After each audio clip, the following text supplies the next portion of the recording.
Sampun Ustaz.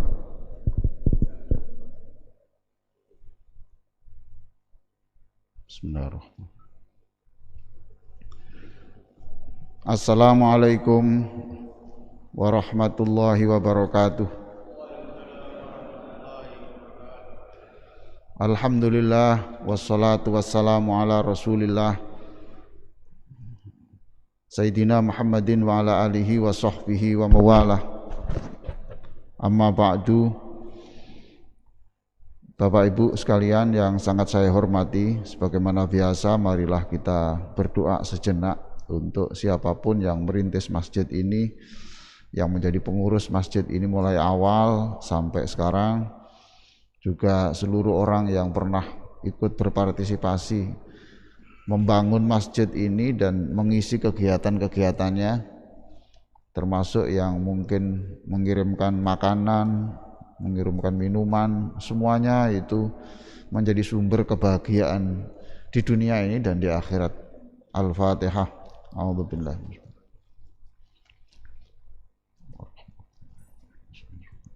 Suratul ladzina an'amta 'alaihim ghairil maghdubi 'alaihim. Bapak Ibu sekalian, pada kuliah subuh hari ini saya akan menjelaskan Al-Quran surah Nuh ayat 10 sampai 12. Silakan diperiksa di Al-Quran surat Nuh, surat Nuh itu surat nomor 71 ayat 10 sampai 12. A'udzu billahi minasy syaithanir rajim. Faqultu astaghfiru rabbakum innahu kana ghaffara yursilis samaa'a 'alaikum midrara wa yumdidukum bi amwalin wa banina wa yaj'al lakum jannatin wa yaj'al lakum anhara. Maka aku, ini yang berbicara Nabi Nuh, berkata kepada kaumnya, kepada masyarakatnya. Apa yang dikatakan?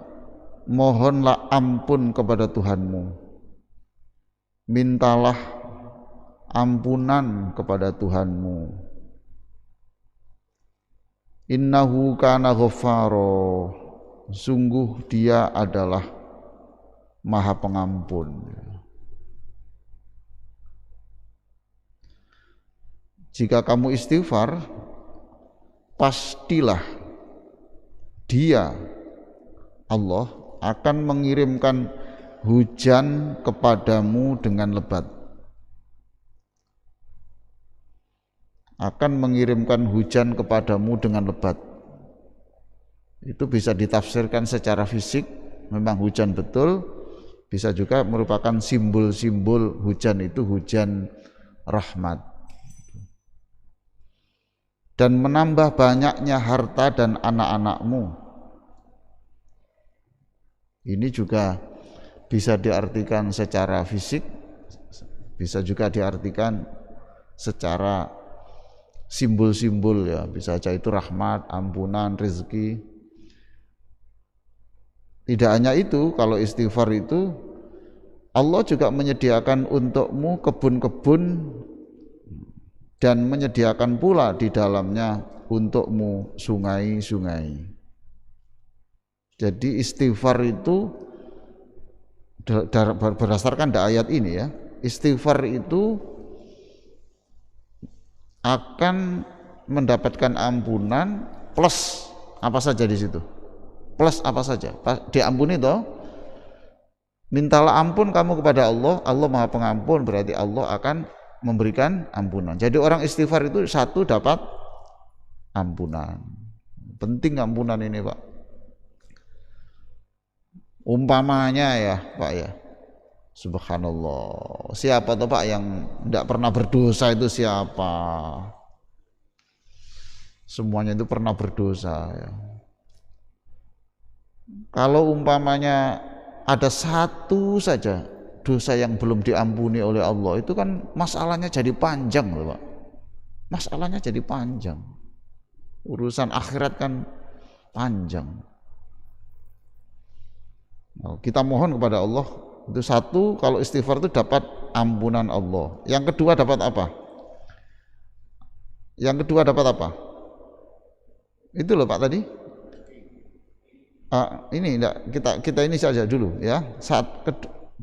Di samping ampunan kita dapat satu, hujan yang lebat. Kita artikan letterlock dulu ya. Satu, ampunan. Yang kedua apa? Hujan. Yang kedua apa? Harta dan anak yang banyak. Gitu? Harta dan anak yang banyak. Tuh. Terus berikutnya kebun, terus di dalamnya apa? Sungai-sungai. Oke. Begini Pak ya, ahli tafsir di dunia ini ya, yang paling pinter itu adalah sahabat Nabi yang bernama Ibnu Abbas. Siapa? Ibnu Abbas, Abdullah Ibnu Abbas, masih keluarga Rasulullah, masih keluarga Rasulullah, sepupunya Rasulullah, sepupunya Rasulullah. Inilah sahabat yang waktu hulam, kira-kira usia SD lah, gitu, pernah diajak satu onta dengan Nabi, satu onta. Tidak tahu saya diletakkan di depan atau di belakang, saya tidak tahu, tapi di dalam satu onta.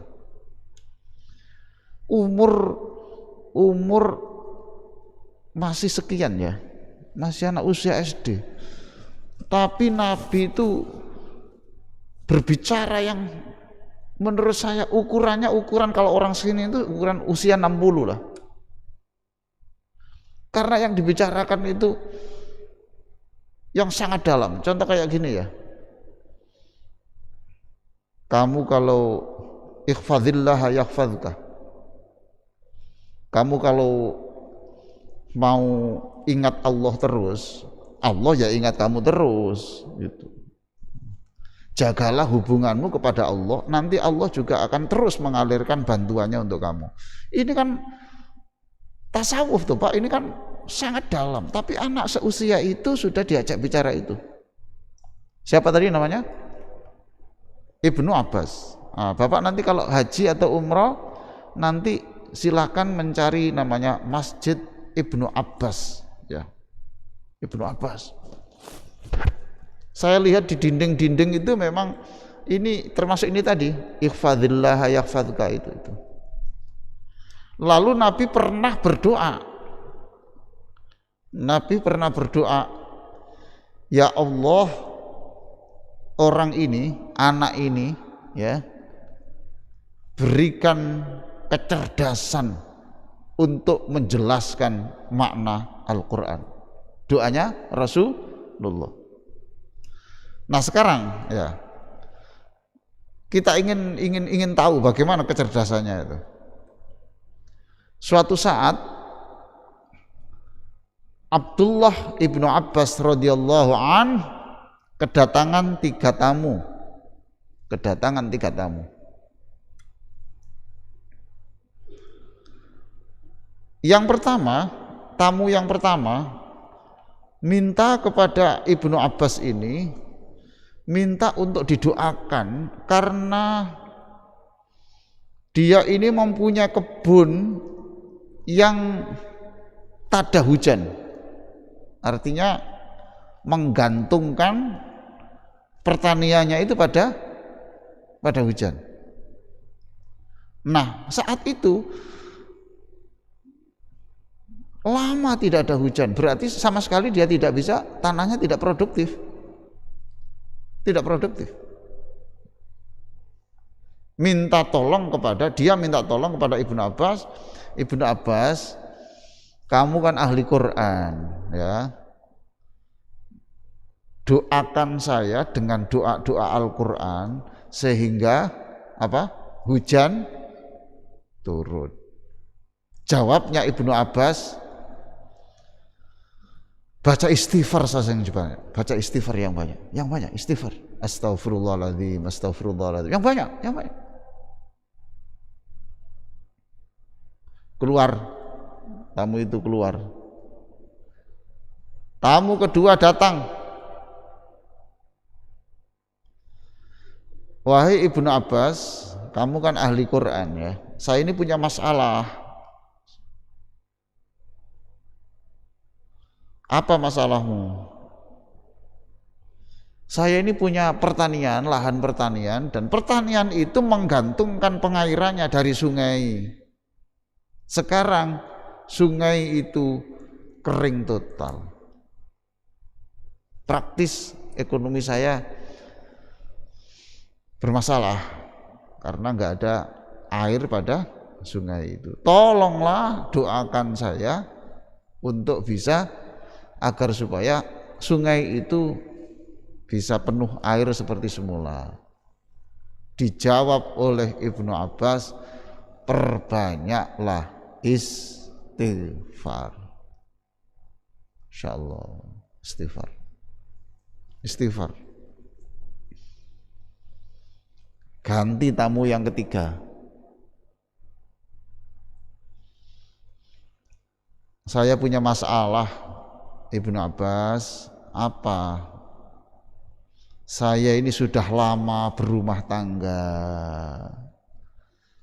tapi sampai hari ini saya belum dikaruniai anak.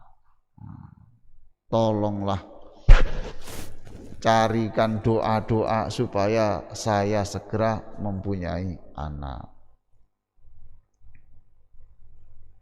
Dijawab oleh istighfar, oleh Ibnu Abbas, perbanyaklah membaca istighfar. 3 orang ini di luar sama-sama bertemu. Tanya, kamu tadi punya masalah apa? Ini, saya punya masalah pertanian saya itu tak ada hujan, tidak ada hujan. Saya minta doa. Diberi resep apa? Istighfar. Lah kamu apa? Saya punya sawah juga. Ini sungai itu kering. Minta didoakan supaya air di sungai itu penuh kembali seperti semula. Terus jawabnya apa? Istighfar. Yang kamu apa? Saya tidak punya anak, pengen punya anak. Disuruh apa? Istighfar. 3 orang ini kemudian protes kepada Ibnu Abbas. Wong ini masalahnya berbeda-beda, kok jawabnya istighfar. Jangan-jangan ini ahli tafsir palsu ini. Paham toh? Masa sakit yang berbeda-beda diberi obat yang sama?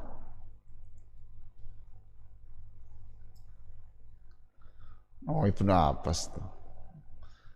3 orang itu kemudian menghadap, terus dijawab oleh Ibnu Abbas. Coba semuanya 3 orang ini buka surat Nuh ayat 10 sampai 12. Buka surat Nuh ayat 10 sampai 12. Ayo baca. Faqultu astaghfiru rabbakum innahu kana ghaffara yursilis samaa'a 'alaikum midrara wa yumdidukum bi amwalin wa banina wa yaj'al lakum jannatin wa yaj'al lakum anhara. Ayo, paham kamu? Paham. Sudah? Masih ada yang ditanyakan? Tidak, Ibnu Abbas, cukup. cerdas sekali kamu itu. Dijawab di situ tuh ayatnya tadi Pak ya.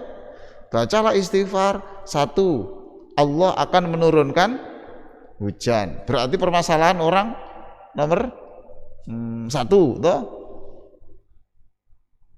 Di dalam ayat tadi itu kamu nanti akan diberikan harta dan anak yang banyak. Ada tuh di ayat di situ. Berarti untuk permasalahan orang nomor 3. Nomor 3 ya Pak ya. Oke. Terus di situ wa yaj'al lakum anhara, dan Allah juga akan menyediakan untuk kamu sungai-sungai. Untuk pertanyaan nomor berapa?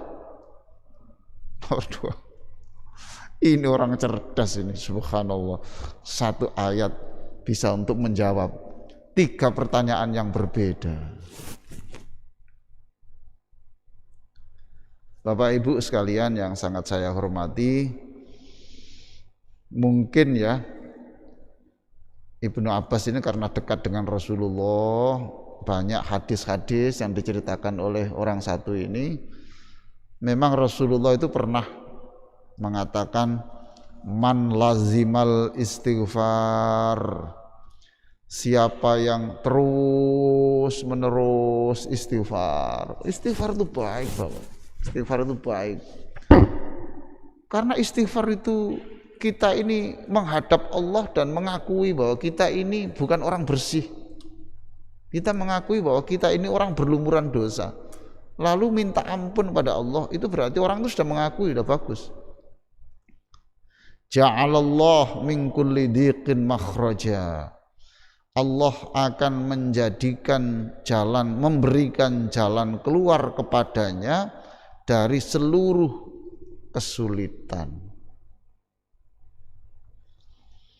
Wa min kulli hammin faraja, dan Allah akan menghilangkan semua kesedihan.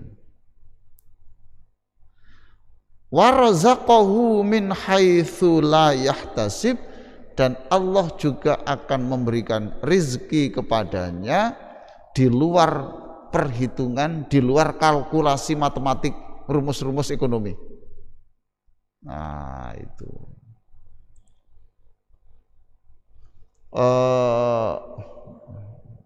ada orang sakit di punggung. Sakit di punggung. Kalau sakit di punggung dipijat di mana Pak? Orang sakit di punggung dipijat yang mana? Mana? Di punggung, betul. Selalu sakit di punggung, dipijat di punggung, selalu Pak? Selalu begitu? Saya ini punya, ada enggak yang refleks kaki itu apa? Refleksi itu dipijat di mana? Di kaki tuh. Nah Bapak yang alirannya sakit punggung, ya dipijati di punggung. Maka terkejut, wong saya sakit punggung kok yang dipijat kaki. Orang ini juga tanya toh, wong saya ini minta supaya hujan itu turun, kok ya obatnya istighfar. Kok tidak diajari, ya Allah, Engkau Maha Kuasa menurunkan hujan, maka turunkanlah hujan. Nah gitu Pak Haji. Enggak begitu, ternyata apa disuruh istighfar. Kaget. Orang tidak tahu hubungan istighfar dengan hujan. Berdasarkan ayat ini Bapak-bapak Ibu sekalian ya, Umar bin Khattab itu pernah mengalami masa nggak ada hujan, kering, maka sholat istisqa, sholat minta hujan. Nah Umar itu satu-satunya orang yang tidak mau berdoa turunkan hujan supaya kita tidak mau. Umar itu mulai istisqa sampai akhir itu hanya membaca Astaghfirullahaladzim, Astaghfirullahaladzim, Astaghfirullahaladzim, Astaghfirullahaladzim, Astaghfirullahaladzim, Astaghfirullahaladzim, Astaghfirullahaladzim. Itu hanya itu saja. Orang di sekelilingnya itu tanya kepada Umar,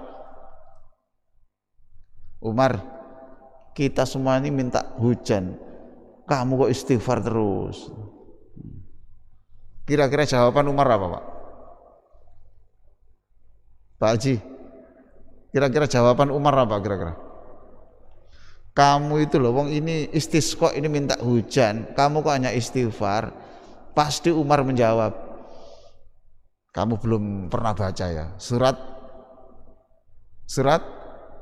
Nuh ayat 10 sampai 12. Kata anak Umar, baca surat Nuh ayat 10 sampai 12 itu. Nanti kamu tahu jawabannya. Nah, sekarang Bapak sudah tidak bertanya lagi itu. Jadi istighfar itu seperti itu, Bapak sekalian. Istighfar itu seperti itu. Menurut hadis-hadis, Pak ya, Rasulullah itu setiap hari membaca istighfar berapa kali? Berapa sih? 100 ya. Ada yang mengatakan 70, ada yang mengatakan 100. Pak Haji baca berapa kali sehari?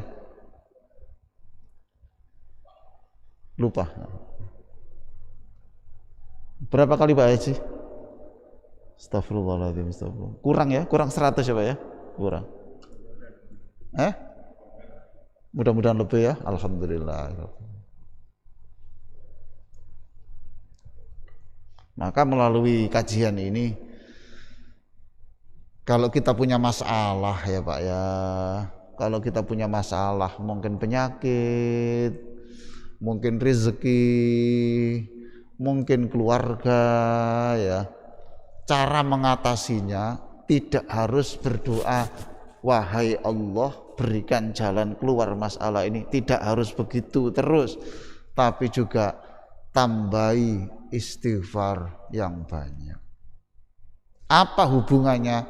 Sudahlah, tidak usah tanya hubungannya, karena Quran bicara itu, lakukan.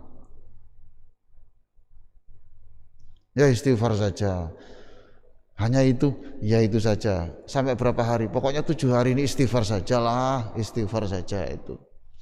2 minggu belum ada solusinya, terus istighfar aja, terus itu.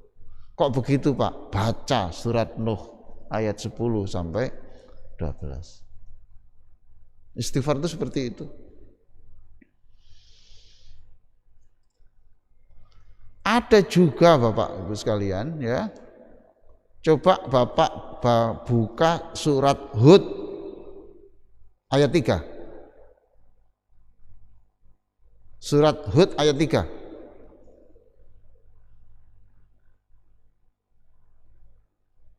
Nah itu mirip itu. Kalau tadi surat Nuh 10 12, sekarang surat apa? Hud ayat 3. Silakan dicari dulu. Sudah ya, ketemu ya. Nah ini,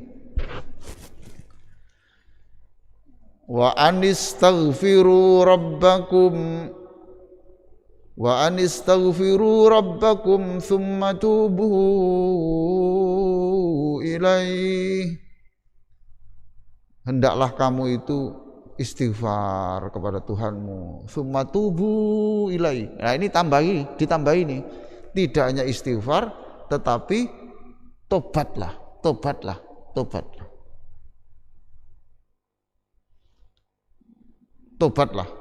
Jadi tidak hanya istighfar tapi astaghfirullahaladzim alladzi la ilaha illa huwal hayyul qayyum, terus wa atubu ilaihi. Nah ini dari ini astaghfirullahaladzim, aku mohon kepada Allah yang maha agung atas dosa-dosa saya, alladzi la ilaha illa huwal hayyul qayyum, yang Tuhan yang tidak ada Tuhan selain Dia, yang selalu hidup dan selalu mengurus diri saya. Wa atubu ilaihi, dari sini istighfarlah kamu dan bertobatlah. Nah, astaghfirullahaladzim alladzi la ilaha illa huwal hayyul qayyum wa atubu ilaihi. Kalau baca itu apa jaminannya? yumatti'kum mata'an hasanan ila ajalim musamma. Bonusnya, niscaya Allah akan memberi kenikmatan yang enak, yang bagus, yang menyenangkan sampai waktu yang telah ditentukan. Sampai waktu yang sudah ditentukan itu, ya orang itu kalau sudah tidak bisa menelan makanan, diinfus pun tidak bisa, itu bukan berarti Allah kekurangan rezeki, itu berarti jatah orang itu sudah habis. Itu loh Pak. Jatah yang dijatahkan Allah untuk orang itu sudah habis. Ya memang berarti sudah habis. Dimasukkan tidak bisa masuk, diinfus tidak bisa, tidak kena. Ya itu. Iya, over, sudah over. Sudah. Apa sebabnya? Iya, jatahnya orang itu sudah habis. Masya Allah. Hanya apa? Hanya itu? Enggak. Wa yu'ti kulladzi fadlin fadlah. Dan Allah akan memberikan karunia kepada orang itu sesuai dengan ketentuan.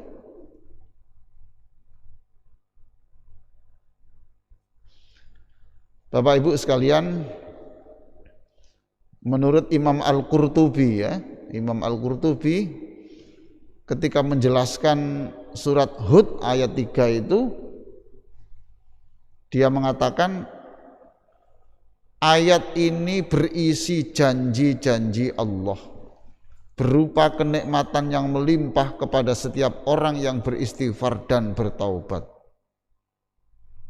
Dia mengatakan lebih lanjut, inilah buah istighfar dan taubat. Buah istighfar dan taubat. Saya setuju Pak Haji kalau tadi Rasul membaca istighfar 100, saya lebih. Kita ini subhanallah, mohon ampun kepada Allah. Mohon ampun kepada Allah. Ya, kita ini setelah sholat itu membaca istighfar 100 kali saja itu kok kadang-kadang itu tidak sempat karena banyak kesibukan gitu loh Pak ya. Padahal kesibukan setelah itu ya tidak ada, ya buka HP saja. Ya mau makan saja. Kalau makan tuh sama istighfar 100 itu kan berapa kali tuh? Tidak sampai 5 menit tuh. Kita makan sampai setengah jam ya. Itu tidak persoalan kita baca istighfar. Istighfar.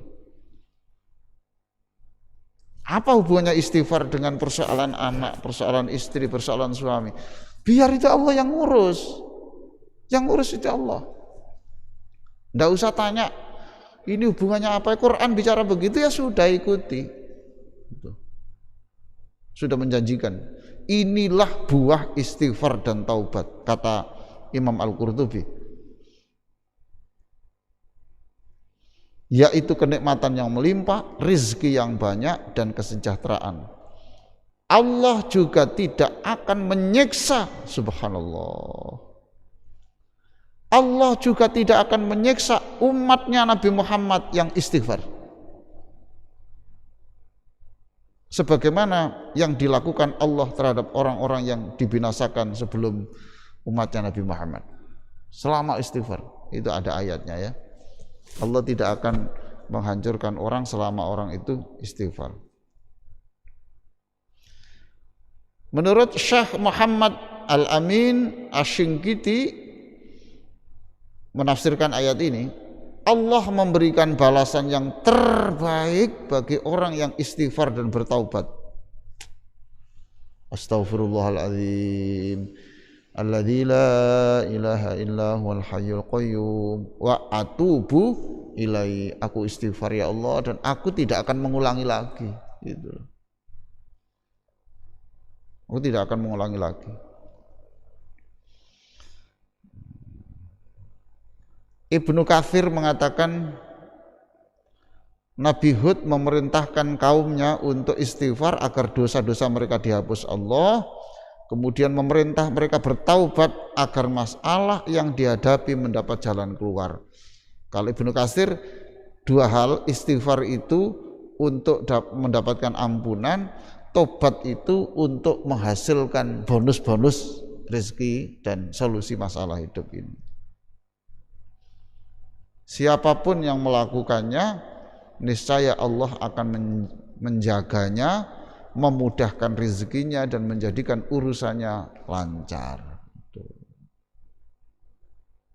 Tapi yang terbaik itu bukan begini, Pak.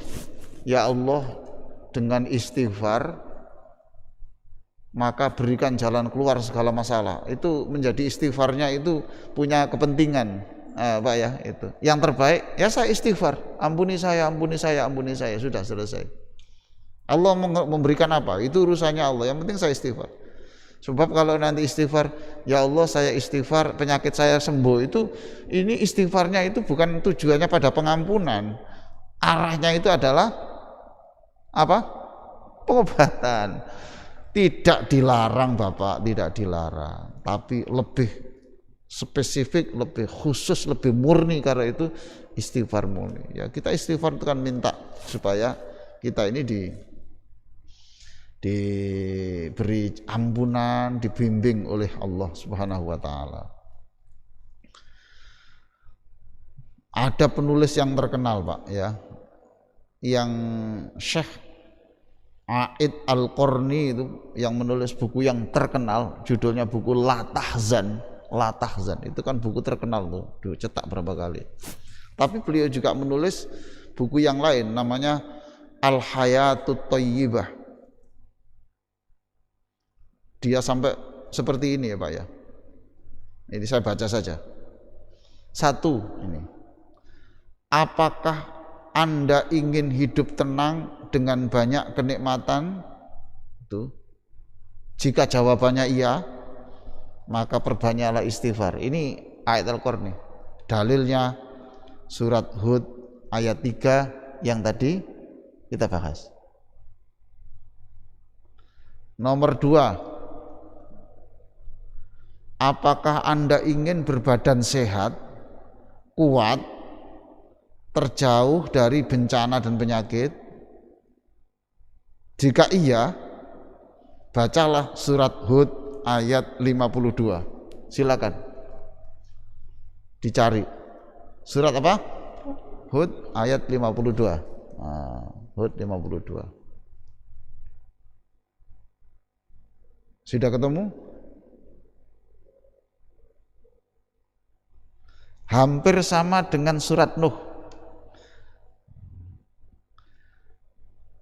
Nabi Hud berkata, wahai kaumku, mohonlah ampun kepada Tuhanmu, lalu bertobatlah. Ya, mohonlah kamu ampunan kepada Allah dan bertobatlah kepadanya. Niscaya Dia menurunkan hujan yang sangat deras kepadamu, dan Dia akan menambahkan kekuatan kepadamu. Coba, akan menambahkan kekuatan pada kekuatan yang sudah diberikan kepadamu. Jadi sudah kuat, ditambah lagi kekuatan baru. Dan janganlah kamu berpaling dengan berbuat dosa. Itu. Rasulullah Sallallahu Alaihi Wasallam juga bersabda begini, Rasulullah. Apabila seorang mukmin melakukan dosa, maka tertulislah noda hitam di hatinya. Sekecil apapun dosa, ya, Pak ya, itu akan ada titik ini, titik noda. Kalau banyak, ya titiknya banyak. Banyak lagi, akhirnya yang putih ini kan tidak ada, hilang. Apabila ia bertaubat, menjauhi dosa dan beristighfar, maka bersihlah hatinya. Nah ini, bersihlah hatinya. Nomor 3, pertanyaan A'id Al-Qarni, apakah Anda ingin terjauh dari bencana dan fitnah serta cobaan berat? Apakah Anda ingin bebas dari cobaan berat, bencana dan fitnah? Jika iya, perbanyaklah istighfar. Perbanyaklah istighfar. Dalilnya silakan dibuka surat Al-Anfal ayat 33. Al-Anfal 33. Sudah ketemu? Dan Allah sekali-kali tidak akan mengadab mereka sedang kamu berada di antara mereka. Nah, ini saya sebut tadi itu. Kami tidak akan menyiksa kamu, menurunkan siksa kamu jika kamu mau istighfar. Dan tidaklah pula Allah akan mengadab mereka sedang mereka meminta ampun. Enggak, jadi kalau selama orang itu sedang istighfar, itu tidak akan ada bencana. Surat apa tadi? Al-Anfal 33. Nanti kalau di rumah Bapak, semua yang saya sebut ini ditulis, dibaca lagi terus. Enggak bisa Pak memasukkan ayat ke dalam hati. Kalau dihafal hurufnya saja selesai itu. Dihafal ayatnya saja selesai. Tapi yang saya maksudkan itu menjadi renungan, menjadi pegangan. Keempat, tadi kan 5 toh. Apakah Anda ingin tidak mengalami kekeringan? Apakah Anda ingin memiliki keturunan anak yang soleh? Apakah Anda ingin memperoleh harta yang melimpah, yang berkah? Jika iya, perbanyaklah istighfar. Dalilnya Nuh 1, 10 dan 12. Oke. Nomor 5, apakah Anda ingin menghapus dosa-dosa lalu memperbanyak kebaikan dan meningkatkan ketakwaan? Apakah kamu ingin itu? Jika iya, perbanyak istighfar. Dalilnya Al-Baqarah 58. Al-Baqarah 58. Subhanallah. Katakanlah, bebaskanlah kami dari dosa. Khittatun naghfir lakum. Khittatun naghfir lakum. Dan seterusnya itu. Ini istighfar. Baik. Jadi istighfar itu minimal adalah astaghfirullah. Astaghfirullah itu sudah minimal. Astaghfirullah. Kalau mau lengkap, bukan. Kalau mau lengkap, astaghfirullah hal azim. Ada azimnya, ya. Astaghfirullahaladzim. Oke, lengkap. Kalau istighfar plus taubat yang berdasarkan ayat-ayat ini, istighfar yang disertai tobat itu lebih tinggi lagi perolehannya. Maka bacalah astaghfirullahaladzim alladzi la ilaha illa huwal hayyul qayyum wa atubu ilaih. Masya Allah, ini luar biasa. Kalau mau yang tinggi lagi agak panjang, Allahumma anta rabbi la ilaha illa anta khalaqtani wa ana abduka wa ana ala ahdika wa wa'dika mastata'tu a'udzubika min syarri ma sana'tu abu'u laka bi ni'matika alayya wa abu'u bi dzambi faghfirli fa innahu la yaghfiru dzunuba illa anta. Itu sayyidul istighfar, induk dari seluruh istighfar. Itu dari Rasulullah sallallahu alaihi wasallam, bukan redaksi bikinan ulama, bukan sahabat, Rasulullah. Bahkan tidak tanggung-tanggung. Siapa yang membaca sayyidul istighfar itu pagi hari dan siang hari itu meninggal, dijamin masuk surga. Nah, siapa yang membaca malam hari meninggal, dijamin masuk surga. Itulah sebabnya saya di masjid kampung saya itu sudah saya minta supaya setiap maghrib, setiap subuh itu suruh baca bersama-sama. Kalau enggak bersama-sama nanti lupa itu. Sayyidul istighfar. Alhamdulillah sampai sekarang jalan. Orang hafal semua dan sudah menjadi kebiasaan. Subuh sayyidul istighfar supaya meninggal pada hari itu. Ada orang meninggal dunia, kemudian setelah salat subuh, kemudian saya tanya, tadi salat subuh enggak di masjid? Iya, masuk surga dia. Sebab tadi waktu di masjid membaca sayyidul istighfar. Tuh. Itulah Bapak-bapak sekalian yang sangat saya hormati. Jadi ceramah subuh ini memang tujuan saya hanya satu saja. Kalau ingin mengatasi masalah, tidak selalu dengan persis seperti yang diminta. Dan itu memang ada, Pak. Contoh ya,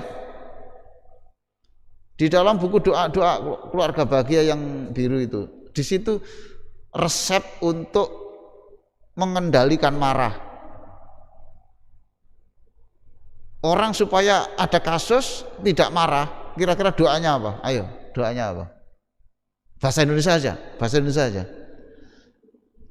Kita dihadapkan pada masalah yang kita mau marah, terus kita minta supaya tidak marah. Doanya dalam bahasa Indonesia seperti apa? Hah? Bahasa Indonesia aja. Apa doanya Pak Haji? Ya Allah, berikan kami kesabaran. Tapi Rasulullah tidak selalu itu. Doa antara yang diajarkan Rasulullah, Allahumma inni qad wahabtu nafsi wa irdi lak. Ya Allah, sungguh, ini doanya dari Rasulullah ketika marah, sungguh harga diri saya itu hanya penting di hadapanmu. Ya jauh toh Pak ya, jauh toh itu. Karena apa? Rasulullah tahu orang marah itu pasti persoalan harga diri, maka diambil porosnya itu. Ya Allah, harga diri saya cukup di depanmu, saya tidak perlu harga diri saya di depan makhlukmu. Itu porosnya. Lah istighfar bisa saja begitu. Baik, ini sudah hampir 45 menit, masih ada waktu. Silakan kalau ada pertanyaan-pertanyaan. Silakan Pak. Allah ya Rabb. Waalaikumsalam warahmatullahi wabarakatuh.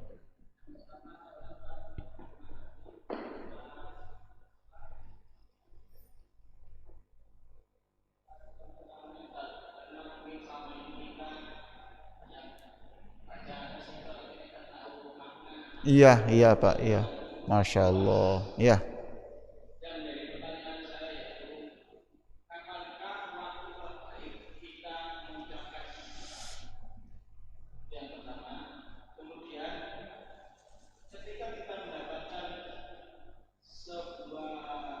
Allah.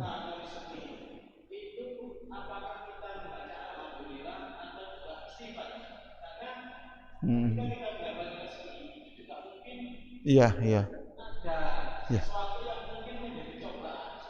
Nggih. Ya.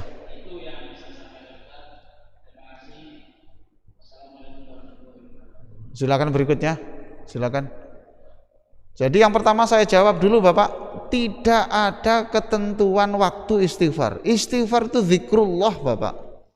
Bapak sambil nyetir mobil, nyetir sudah motor istighfar yang banyak, nggak ada masalah itu. Lalu kalau kita itu setelah dapat nikmat membaca alhamdulillah atau istighfar, ya dicampur aja nggak ada apa-apa. Alhamdulillah, istighfar, ampunilah saya barangkali saya memperoleh harta ini ada sesuatu yang tidak baik. Ya Pak ya, itu. Ya mohon ampun pada Allah. Apa jeleknya? Makanya istighfar itu tidak mengenal waktu. Alhamdulillahirabbil alamin, astagfirullahaladzim. Ya Allah, jika ada yang tidak baik, ampunilah saya, bimbinglah saya untuk bisa bekerja lebih baik. Oke, berikutnya Pak Ji.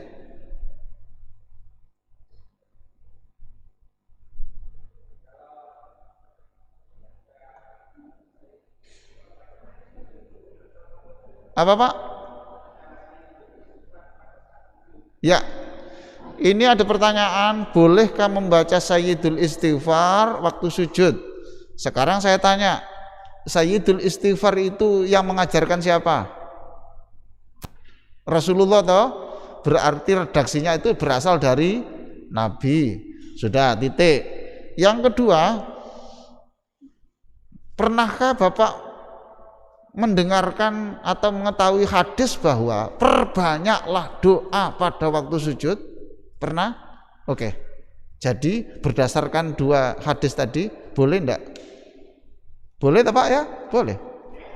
Dan saya sudah sering melakukan. Kadang-kadang saya baca waktu sujud, kadang-kadang saya baca pada saat menjelang salam.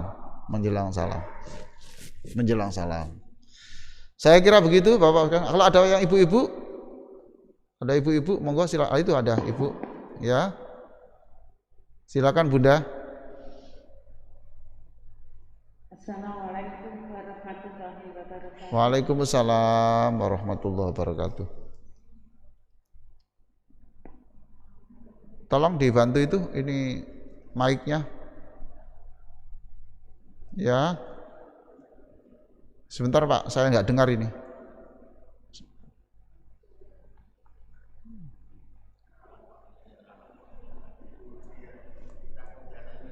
Oh ya. Oke. Sebentar, ada persoalan teknis ya. Silakan.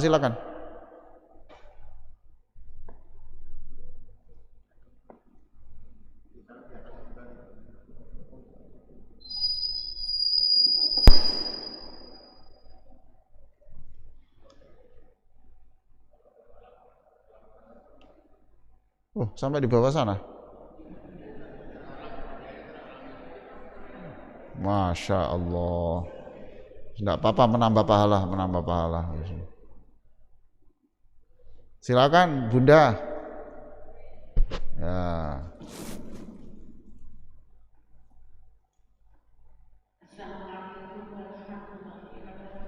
Waalaikumsalam. Ije? Yang ingin saya tambahkan mengenai membaca istighfar itu yang lebih baik banyaknya atau kualitasnya. Sekian aja pertanyaan saya. Waalaikumsalam warahmatullahi wabarakatuh. Waalaikumsalam. Kalau ukuran banyaknya, ibu hanya dapat pahala. Paham toh? Orang baca istighfar, ngerti tidak ngerti dapat pahala. Subhanallah. Mulut digerakkan menyebut nama Allah, meminta ampun pada Allah, itu ngerti tidak mengerti, serius tidak serius dapat pahala. Itu Bunda. Tapi kalau ibu itu istighfar penuh perenungan sehingga tidak bisa banyak, sehingga itu bisa merubah cara berpikir, lebih hati-hati, maka ibu dapat double. Satu, bacaan pahala istighfar, dan pahala ada tekad untuk berubah. Lah yang enak bagaimana? Yang enak ya penuh penghayatan dan banyak. Ya cukup itu. Tapi kita enggak boleh berbicara gini, istighfar kok begitu banyak, cepat-cepat begitu, dapat apa? Oh, enggak boleh begitu lah. Wong dia menyebut nama Allah. Astagfirullahaladzim. Ya, kita tahu bahwa itu istighfar yang tidak sampai ke hati, sampai ke, tapi jangan dikatakan bahwa itu tidak berguna. Itu tetap dapat pahala kuantitasnya. Kalau ada orang istighfar hanya 10 kali tetapi dengan perenungan Astaghfirullahaladzim alladzi la ilaha illa huwal hayyul qayyum wa atubu ilaihi, mengingat masa lalu. Ya Allah, saya itu begini. Ya Allah, ampunilah sampai hari ini saya itu masih begini. Ampunilah, bantulah saya di dalam hati. Aku bertobat sungguh ya Allah, bantulah saya untuk tidak mengulang lagi. Astagfirullahaladzim. Sehingga hanya sampai 10, maka ibu dapat pahala dari perenungan itu. Masing-masing punya nilai. Mudah-mudahan manfaat. Allahumma sholli ala sayyidina Muhammadin wa ala alihi wa sahbihi ajma'in. Walhamdulillahi rabbil alamin. Allahumma la tada'lana dzamban illa ghafartah. Ya Allah, siapapun yang berdosa di antara kami dengan istighfar dan taubat, maka ampunilah kami dan terimalah taubat kami. Wahai Allah, jangan wafatkan kami kecuali kami telah membawa pahala yang banyak dan dosa yang telah Engkau ampuni. Ya Allah, jangan wafatkan kami sebelum taubat kami Engkau terima. Ya Allah, jadikan istighfar dan taubat kami yang kami lakukan setiap hari menjadikan solusi untuk seluruh masalah hidup yang kami hadapi. Rabbana atina fid dunya hasanah wa fil akhirati hasanah wa qina adzabannar. Walhamdulillahirabbil alamin. Wassalamualaikum warahmatullahi wabarakatuh.